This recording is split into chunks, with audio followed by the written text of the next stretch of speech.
இந்த பதிவில் பொதுவா ஒரு ஜாதகத்தில் நவ கிரகங்களால் ஏற்படக்கூடிய தோஷங்களுக்காக நாம் கோவிலுக்கு சென்று வழிபாடு செய்கிறோம். இந்த கோவிலில் உள்ள நவ கிரகங்களை நாம் நவகிரகத்தை சுற்றி வழிபாடு செய்து விளக்கேற்றி வழிபாடு செய்கிறோம். இது சுப காரியத்துக்காகவோ திருமண தடைக்காகவோ வீட்டுல ஒரு சுப நிகழ்ச்சிக்கோ இல்ல ஏதாவது ஒரு வகையில நம்ம தொழில் அபிவிருத்திக்காகவோ நம்ம வேண்டிக்கிட்டு கோவிலுக்காக நவகிரக வழிபாடுக்காக போறோம்.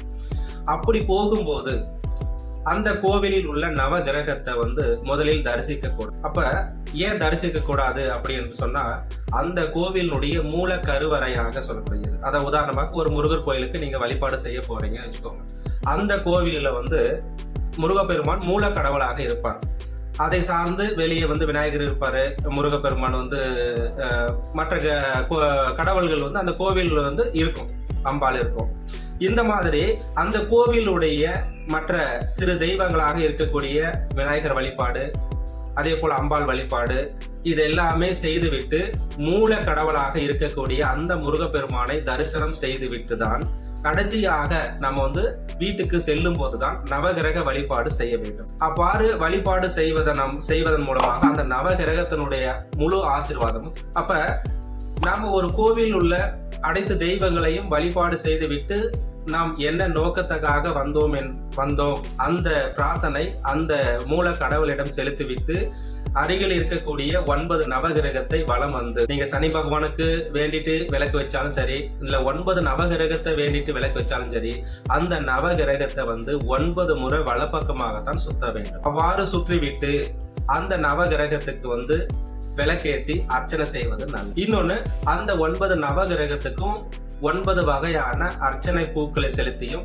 நவகிரக வழிபாடு செய்யும். ஒருத்தருக்கு திருமண தடை இருக்குது, அந்த திருமணம் ஜாதக ரீதியா அந்த 9 நவகிரகத்துல எந்த கிரகம் வலு குறைவு இருக்குதோ, உதாரணத்துக்கு ஒரு ஜாதகத்துல சுக்கிரன் வலு குறைவாக இருந்தால் அந்த சுக்கிர பகவானை மனதில் நினைத்துக் கொண்டு அந்த சுக்கிரன் வலு பெற வேண்டும் என்று நம்ம அந்த கிரகத்தைக்கு உண்டான வழிபாடுகளும் விளக்கேற்று வழிபாடு செய்வதன் மூலமாக அந்த கிரகம் குடும்ப ரீதியாகவும் ஜாதக ரீதியாகவும் வலுவடையும்.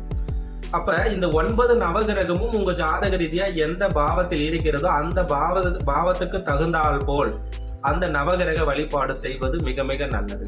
ஆகையால் ஒரு கோவிலில் நாம் தரிசிக்கும் போது முதலாக போன உடனேயே நவகிரகத்தை தரிசனம் செய்யக்கூடாது. கோவில் உள்ள மூல கடவுளாக இருக்கக்கூடிய அந்த தெய்வத்தையும் மற்ற கடவுள் அந்த கோவிலில் என்னென்ன கடவுள் பிரதிஷ்டப்பா இருக்கிறதோ அந்த தெய்வத்தையும் வழிபாடு செய்த பின்பே கடைசியாகத்தான் நவகிரக வழிபாடு செய்ய வேண்டும். இவ்வாறு செய்வதால் குடும்பத்தில் நவகிரகத்தினுடைய அனைத்து தன்மையும் உங்களுக்கு கிடைக்கும். ஜாதகத்தில் வலு குன்றி இருக்கக்கூடிய கிரகங்களும் வலுவடையும். நீங்க நினைத்த காரியங்கள் வெற்றி அடையும். நன்றி.